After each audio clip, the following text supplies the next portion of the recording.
নারায়ণগঞ্জের জনপদ সবসময় সন্ত্রাসের জনপদ হিসেবে পরিচিত হয়েছে।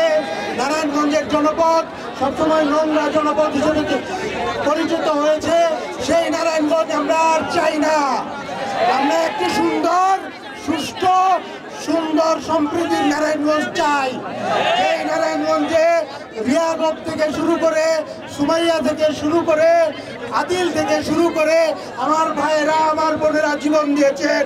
সেই নারায়ণগঞ্জে আমরা আর ওসমান বা ওসমানী খেলাফতের কোনো প্রেতাত্মাদের দেখতে চাই না। আমরা এই নারায়ণগঞ্জে ওসমানী খেলাফতের কাউকে অন্য রাজনৈতিক নামে পুনর্বাসনের চেষ্টাও দেখতে চাই না। বিভিন্ন ব্যবসা প্রতিষ্ঠান, বিভিন্ন প্রতিষ্ঠানে আওয়ামী দোসরদের বিভিন্ন ধরনের আস্ফালন দেখতে চাই না। নারায়ণগঞ্জবাসী আমরা চাই একটি সুন্দর সুস্থ নারায়ণগঞ্জ আমরা সবাইকে নিয়ে গড়ে তুলব। যেই বাংলাদেশের জন্য আমাদের ভাইয়েরা জীবন দিয়েছেন, সেই বাংলাদেশের জন্য আমাদের ভাইয়েরা রক্ত দিয়েছেন, সেই সুন্দর একটি নারায়ণগঞ্জ আমরা গড়ে তুলব। নারায়ণগঞ্জ হবে সম্প্রীতির শহর, নারায়ণগঞ্জ হবে উন্নয়নের শহর, নারায়ণগঞ্জ হবে শিক্ষার জনপদ, উন্নয়নের জনপদ, উন্নত জনপদ।